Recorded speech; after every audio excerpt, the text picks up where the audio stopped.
Hello, everybody. This is your friend Jetta here, and welcome back to another week of podcasting. Today, we're just going to be talking about just different topics with aviation, and I'm here with my friend Zero G. So, right off the bat, I just kind of want to clear up some things. I just was able to pass my private pilot check ride this past Tuesday, and it was super rewarding to not get disqualified and to get accepted. Yeah, check rides are a fun topic. First check ride for you? Yes, definitely first check ride. Oh, how did it feel nervous-wise? I mean, I was pretty nervous just kind of like when I rolled up to the scene. Mm-hmm. But right after that, it was pretty calm once I got with the DPE and honestly, it was smooth sailing. Yeah, I mean that's kind of how my private pilot check ride went. It was not at this flight school. It was at another one, and it's always this is the first check ride, so you don't really know what to expect going into it. I didn't really have anyone to talk to. I didn't have like the same resources that we have here, so going into it, I knew quite a bit less, and definitely a little nerve wracking when I see the DPE pull into the parking lot at like 6:30 in the morning, and I'm just barely awake. But yeah, there's always that like weird feeling that you get for check rides. Like it's just like this like deep gut feeling that's like, oh my gosh, this matters so much. And it's definitely a very unique feeling. But how did you prepare for your check ride? So for my check ride, it was very coincidental, but I originally had a date scheduled. I never told anyone because of external pressures, but I originally had a date set for April 26th with another DPE, and my instructor contacted me about less than 24 hours before, and he says, hey, a check ride spot open for tomorrow. You want to take it? And I said, you bet. It was very last minute, but in order to prepare, I would probably say the best tip is to just don't worry so much. And I personally pulled probably 12 hours straight of studying in between that time. It was very scary, I think, but I guess it's just the fear of the unknown for the most part. Yeah. But I did have to make a flight plan, and I did that in about an hour and a half instead of 3 hours, but it definitely worked out. Something that I like to think about when I was doing my check ride, since obviously for the first one I did, was also that private one. The way I like to prepare with that was I realized it was during COVID, so I was playing a lot of video games, and so I told my mom, I was like, hey mom, it's time to stop with the tomfoolery, and I gave her my remote controls, so I couldn't play any video games, and basically it just kind of studied for the 2 weeks straight before my check ride, and then you always go, we gotta, get a little bite to eat before, make sure that we can make sure our brains are functioning, maybe get like a hamburger, maybe a little bit of barbecue sauce on that. So I love barbecue sauce, the barbecue sauce, Sweet Baby Ray's. Oh, yes. Yeah, their sauce is the boss. It's so awesome. I absolutely love that. Yeah, so yeah, just kind of prepare that way.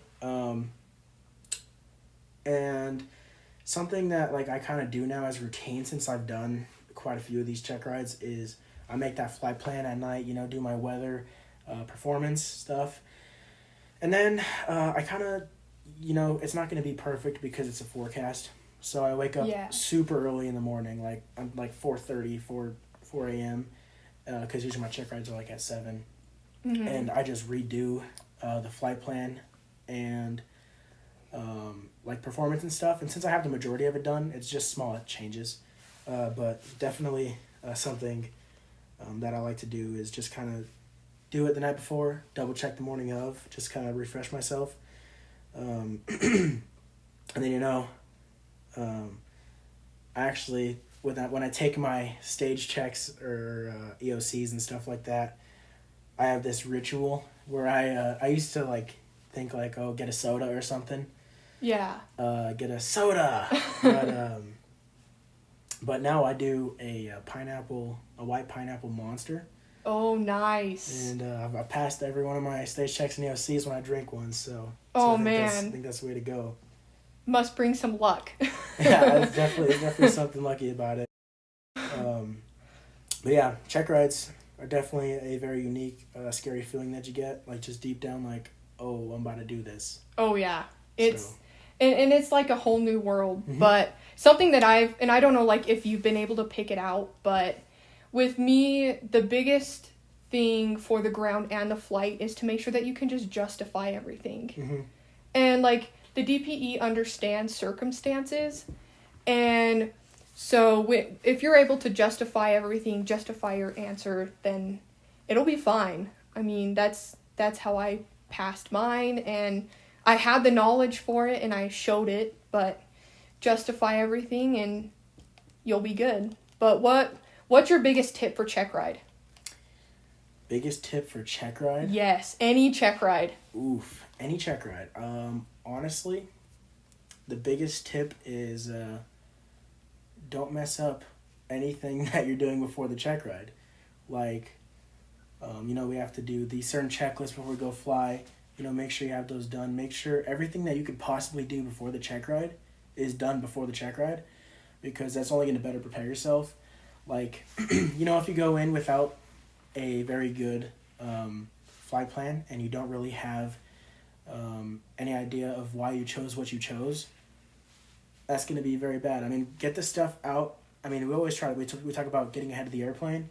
Yeah. That's kind of how we would get ahead of the airplane on the ground, is by making sure you can get everything done beforehand that you can get done, because in that check ride we only have so much time, even though it does feel like the world's longest thing sometimes when we're in that check ride. Yeah, it does. But yeah, honestly, just get done whatever you can beforehand, and make sure that everything is as accurate as possible. Mm-hmm. And I'd probably also add on, just make sure you have everything organized. Mm-hmm. Like your documents, the CLIMB acronym, and make sure that you have all your numbers, IACRA filled out, and you'll be fine. And present yourself to the DPE like it's a job interview. Yeah, that's probably a good piece of advice to me, because more than once I've gone in with a wrong IACRA. So. Oh no, I've done that on a couple stage checks. Oh. Which was quite an interesting experience. But, so, what's been your hardest check ride so far? Hardest check ride? I would probably say honestly, probably the commercial check ride. Okay. The CFI check ride is long. But as far as it being hard, I don't really feel like it's like unattainably hard. Mm-hmm. It's just like, it's long, but as long as you prepare it, it's not too bad. Just because, you can use your lesson plans. To whereas in a commercial check ride, you're held to a pretty high standard comparatively to like private or something. Yes. And you don't have lesson plans to aid you or assist you. I mean, you obviously can use like stuff like the FAR aim and stuff, but being held to a higher standard, and also, kind of having to use a lot of your knowledge just all at once is just painful. Oh, yes. It's pretty painful. So, yeah, I would say the commercial check ride is is one that was a little more rough. In my opinion. Okay. All the check rides the check rides will be a unique thing with how hard there will be to whoever is the person taking the check ride, because it really just depends on how you prepared, your instructor, how they helped you out. Yeah, which makes sense. Just all those different kind of things. But yeah, in my experience, I would say the hardest one for me was definitely the commercial one. Okay. Which I can definitely see. And that's going to be me in quite some time. Yeah. Probably next spring. But continuing on and kind of addressing the big bang or the onomatopoeia of it all, what got you into aviation specifically? Yeah, so what got me into aviation? I just kind of liked airplanes really. Okay. That's kind of where it's just like, I would say it first started with, for some reason, I had a fascination with the, just like space in general. Okay. But also like more like the, what are they called? The spaceships that they use, the white. Oh, like the space shuttle? Yeah, the space shuttles. So Yeah. I used to have like toy space shuttles and stuff, and it was just like super cool to me. And so like I liked the way the space shuttles looked, the design of them, just like I don't know, just kind of like those.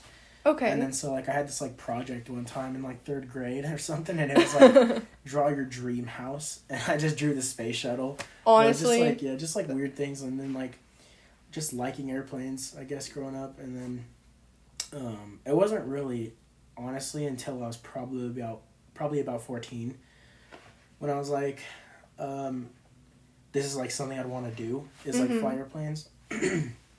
And so when I made that kind of known, that I would want to like fly these airplanes like to my family and stuff, like tell them like about it, like how cool it would be, they kind of were like, yeah, that sounds pretty cool, sounds like a cool idea, like good industry. Yeah. And then one year for Christmas, I think it was the Christmas where I was 14, turning 15 at the time, I got a discovery flight at a flight school. Oh, that's awesome. Yeah, so I went and did that, and I actually did that before I even started driving. So it was kind of cool, and then... That is awesome. And then, yeah, after that discovery flight, I kind of just really was like, yeah, this is for sure what I'd want to do.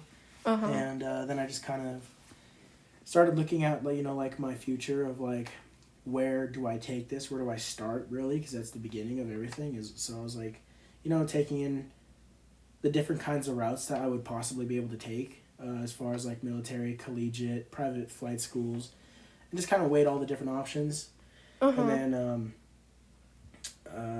just kind of thought that the collegiate route would be the best because you also get a degree. Exactly. And you know, it is a little bit more expensive, but then I was like, coming to a school like SUU, it's really not that bad of a deal to get the bachelor's and all this flight training in such a cool plane. Yes. Like, I think it's definitely worth it. It is. I guess I can like say a similar thing because I actually got into, you know, the whole travel bug when I first took a trip to Hawaii.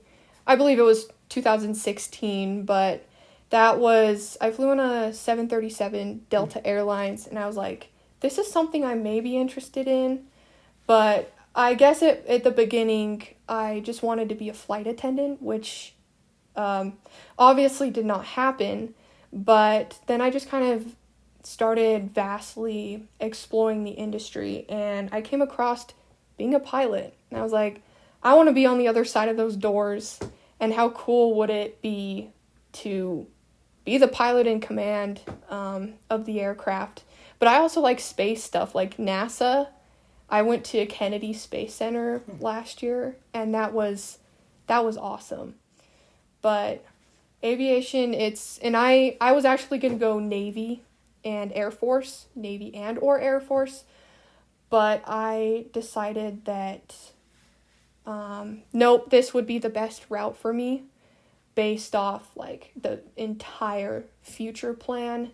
And plus the bachelor's degree, I got scholarships, and I was like, this is the place to go. Yeah. But as far as aviation goes, do you have any, like, what are your plans with aviation? Yeah, so I want to get paid, mostly. Oh, yeah. Don't we all? So, yeah, I would say right now, kind of my plan is just finishing school, really, because I'll be done. I'll be done this summer, and so in the meantime, I'm kind of looking at jobs to be a flight instructor. Okay. And you know, just get those hours, and then go to the airlines. I don't really have airlines that I would like love to go to. Okay. Like that I'm set on. And I would definitely say that I would love to lean towards like a JetBlue, United, one of those. Okay. But honestly, I'm not dead set on any airline because that's still so far down the road in my opinion. It is. And I'm It's a just like, while. let's just get done what we can get done right now, and then worry about that later. So, I would definitely say airlines is probably where I'd want to end up. And it's either airlines or like some like cargo, like UPS. Okay. I'd be interested in. So I just kind of want to fly something that is something like a larger aircraft, so not like a 737, but also not necessarily an A380. Yeah, kind of like somewhere in between. Yeah. Maybe like 777, maybe? Something like that, yeah. Or also, I mean, even like stuff like the like 757s are really cool. Ooh, those are nice. Yeah, so. Those are super nice. I'm a big fan of Boeing, but like Airbus is good too. I'd probably say like 777, 787 maybe if possible. Yeah. But I'm just kind of looking at Delta, but again, nothing's set in stone because I have such a long way. Yeah. I just got private. I still have all of the other ones, but it's definitely such a vast industry, Mm-hmm. and it's interesting to see the different opportunities that are out there, and they're not going to be digressing anytime soon. There's so many opportunities, and it's really cool. Mm-hmm. That's true. So that's kind of also, I mean, to think about it, like, Delta is a great option, but at the same time, when I talk to these people that are saying, like, or people that are at the airlines that I talk to about, like, maybe working for them one day, Yeah. so many of them just say to, like, make lists on, like, what are your priorities and things Okay. of, like, what airline will fit you, Mm-hmm. And I find that, like, kind of hard to do because it's, like, there's so much information out there about every airline. So, I mean, looking is kind of difficult, but I think what I'll rely on is probably friends that have gone to the airlines. Yeah, which Just makes kinda sense. get their opinions. Yeah, because it's really hard to kind of base, like, there's no general opinion. There's Yeah. so many out there. And if you asked someone else, it's going to be one thing, and then another person, it's going to be something completely different, Mm-hmm. which is quite strange, but I guess it makes sense because we're all different. Yeah. So I guess this is kind of more of the work and school side of our lives. But what is, like, some things you'd like to do in your free time? In my free time, I love to do a lot of writing. Writing books. I have 2 books published so far on Wattpad. One of them is actually an aviation story that I wrote, I think it was 2 years ago, and I just finished it last year. But it's been really cool, and that book is basically just about a female pilot getting deployed, and it's really quite interesting. But I also like to, I don't know, just draw, hang out, chill. I love anything outdoors. So, like, baseball and just hanging out, camping. Camping is so much fun. I don't know about you, but camping's awesome. I've only been camping twice, according to my friend. I call him a squirrely little munchkin. Oh. But yeah, he says I've only been camping twice because where I used to go camping in California was like a resort.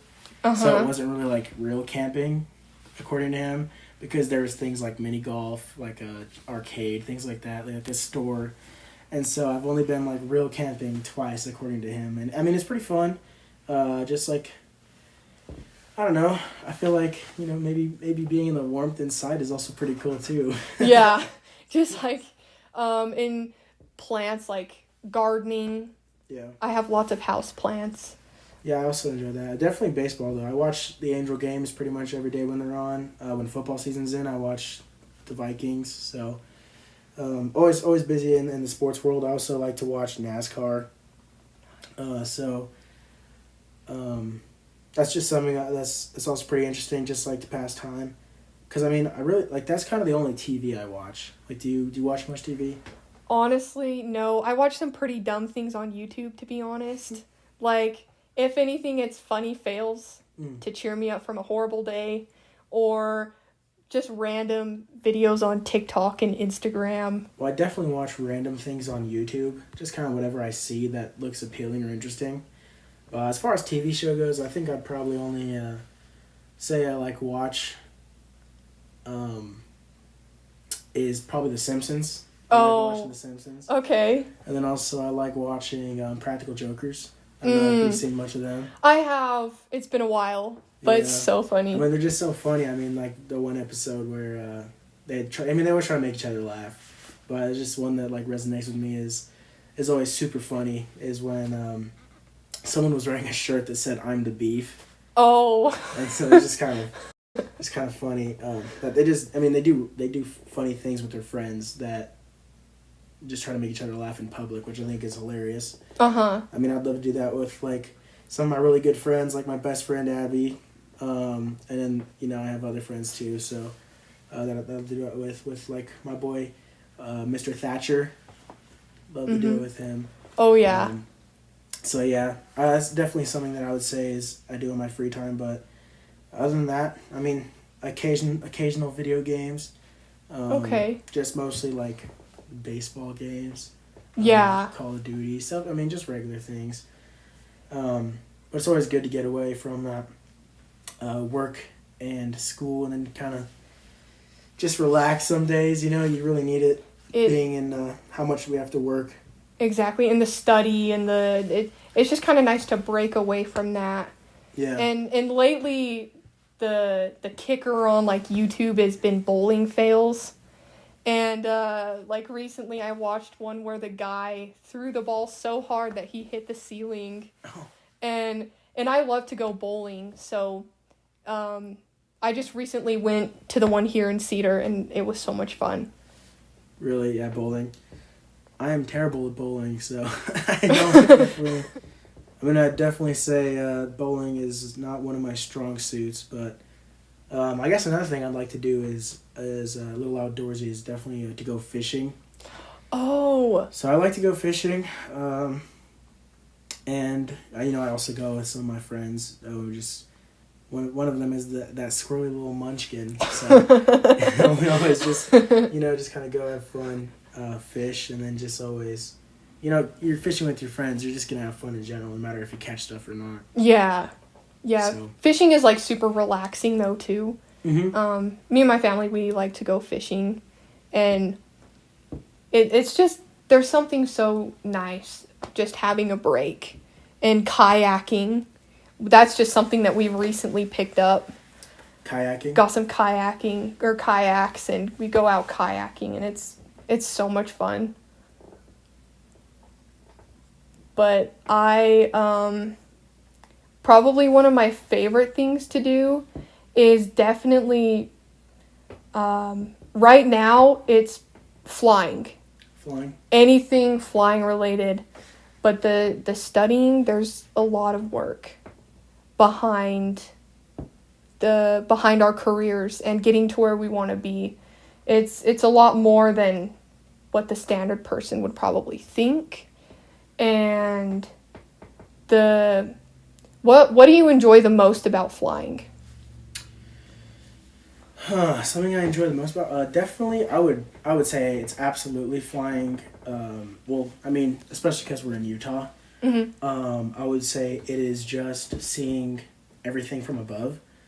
Because you can go to Zion National Park and like I've been there and I've ridden bicycles around there. Mm-hmm. And it's like super beautiful, obviously, but flying over it is just like next level. Or like, there's another national park where I was just flying, and this is the Commercial One Lab, so you just get to fly around and have fun. I was with my instructor, and we were pretty far out from like the ridge, but there's like this ridge, and I mean we were plenty of altitude, very safe distance away from it.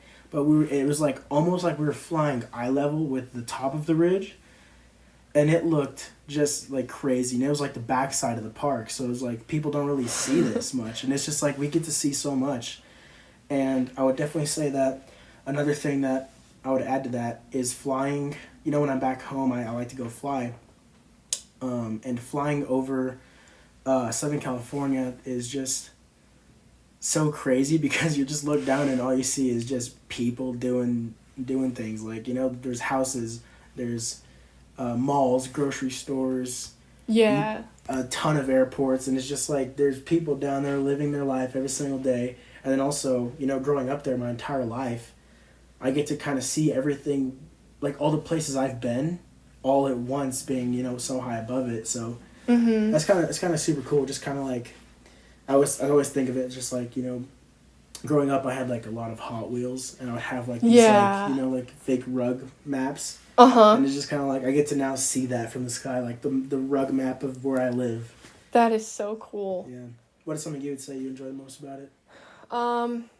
Like you said, just like the different perspectives. Because I don't think that we realize just how amazing this world is. And it's pretty interesting because I used to hate the snow because I was born and raised in Utah. And every year when the snow started to fall, I'd be like, you've got to be kidding me again.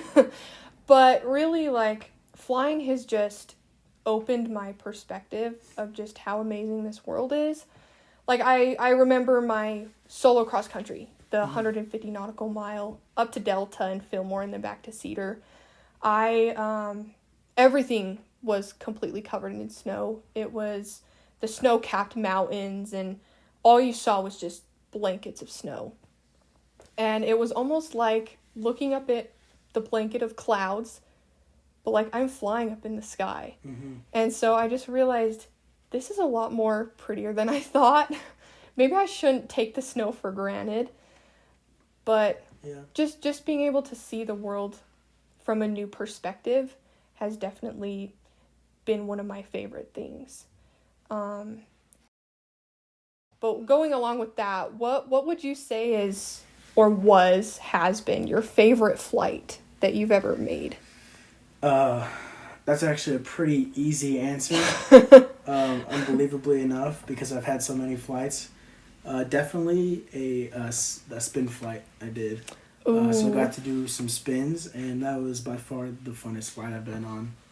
So definitely the most exhilarating. At first I was like, whoa, a little scared. But after the first one, it was just like pure joy.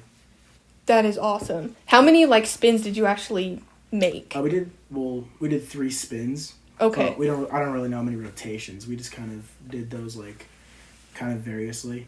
Okay. What would you say was your favorite flight?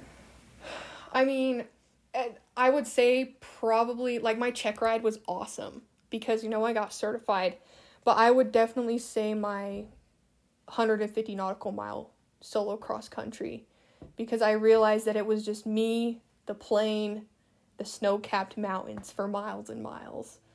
And making an like a different landing at a different airport by myself was quite the feat. Because it was nerve-wracking going that far by myself. But when I came back and I was like, I just did that. Yeah. How did I just do that? Yeah. And honestly, to tell you the truth, I never thought I would make it this far in training. Well, here we are. You did it. I never thought I would make it to solo. Yeah. Made it past solo.